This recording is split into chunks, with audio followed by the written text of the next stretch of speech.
हरे कृष्णा दंडवत प्रणाम हम सभी को। तो आज हम एक बहुत सुंदर विषय लाए हैं, धार्मिक सिद्धांत।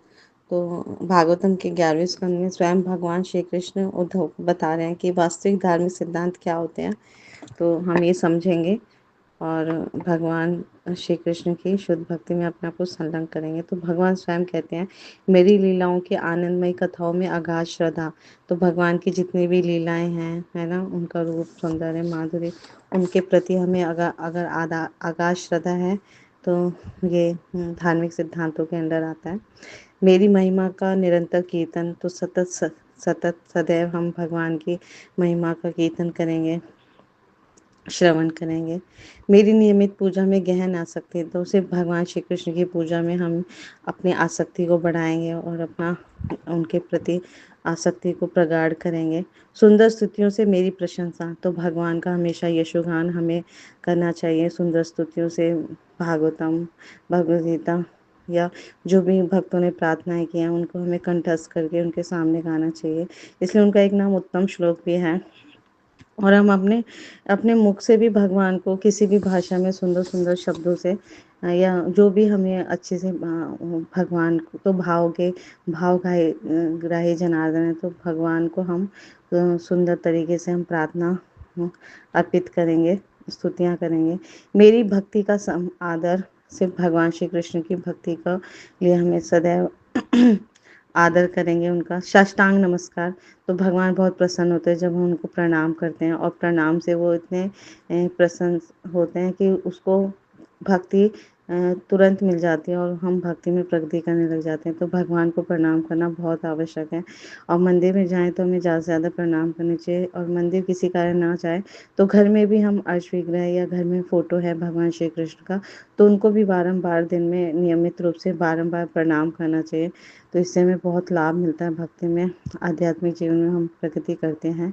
मेरे भक्तों की उत्तम पूजा। तो भगवान कहते हैं कि मेरी पूजा सर्वश्रेष्ठ है, लेकिन मेरे भक्तों की तुम और अच्छे से पूजा करोगे, उत्तम पूजा करोगे तो और जल्दी मैं प्रसन्न होता हूँ। तो भगवान को प्रसन्न करने का यह सुंदर रूप है कि उनके भक्तों का हमें सेवा में लगना चाहिए। सारे जीवों में मेरी चेतना का ज्ञान। क्योंकि भगवान परमात्मा स्वरूप में हर जीवात्मा के हृदय में विराजमान है, तो हमें सबके कल्याण के लिए कार्य करना चाहिए। सामान्य शारीरिक कार्यों को मेरी भक्ति में अर्पण। तो हम जो भी कार्य करते हैं दैनिक जीवन में, सिर्फ हमें भक्ति में ही भगवान को अर्पित कर देने चाहिए। जैसे स्नान करना, भोजन करना, है ना, और भी बहुत सारे कार्य होते हैं शारीरिक कार्य, वो भगवान को अर्पित कर देना चाहिए या भगवान की प्रसन्नता के लिए करना चाहिए। तो ये अर्पण भक्ति में अर्पण हो जाता है। मेरे गुणों का वर्णन करने के लिए धन संपदा का प्रयोग। तो हम अपना तन मन धन सब कुछ भगवान की सेवा में हमें लगाना चाहिए। मुझे अपना मन अर्पित करना। तो मन तो बहुत ही अ, हमारा जो मन है वो अगर हम मन भगवान में लगा दें तो भगवान को हम आसानी से सरलता से प्राप्त कर सकते हैं। समस्त भौतिक इच्छाओं का बहिष्कार। तो जितनी भी हमारी भौतिक इच्छाएं हैं उसको हमें त्याग कर देना चाहिए और आध्यात्मिक इच्छाओं को के लिए लोलुप होना चाहिए। मेरी भक्ति के लिए संपत्ति का परित्याग। तो भौतिक संपत्ति का हमें परित्याग करना चाहिए। हमें सादा जीवन और उच्च विचार को जीवन में धारण करना चाहिए। भौतिक इंद्रिय तृप्ति तथा सुख का परित्याग। यानी कि अब हम अपनी इंद्रिय तृप्ति ना करके भगवान के सुख के लिए, भगवान की तृप्ति के लिए कार्य करना चाहिए और अपने सुखों को छोड़ के भगवान के सुख के लिए चिंतन करना चाहिए कि कैसे मैं भगवान को प्रसन्न करूं, कैसे उनको सुख दूं।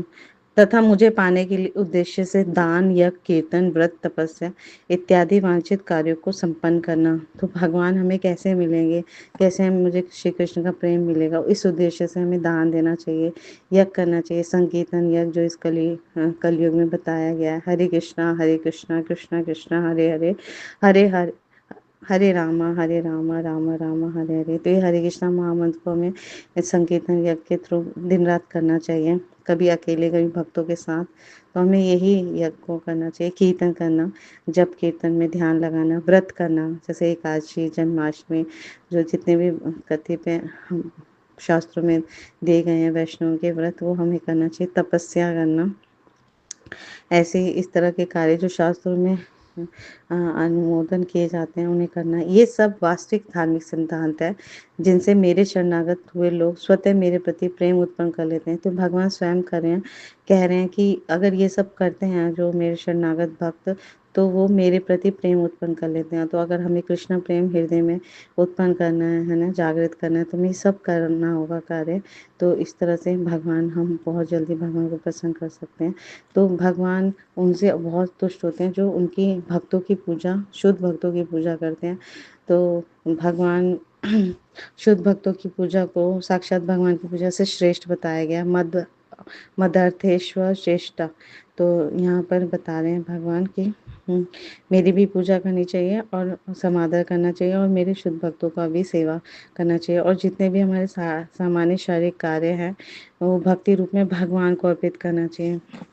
जैसे मंगला आरती के समय मंदिर में आने से पहले हम अपने आप को फ्रेश होके आते हैं, तो वो सब भगवान को अर्पित हो जाता है हमारे।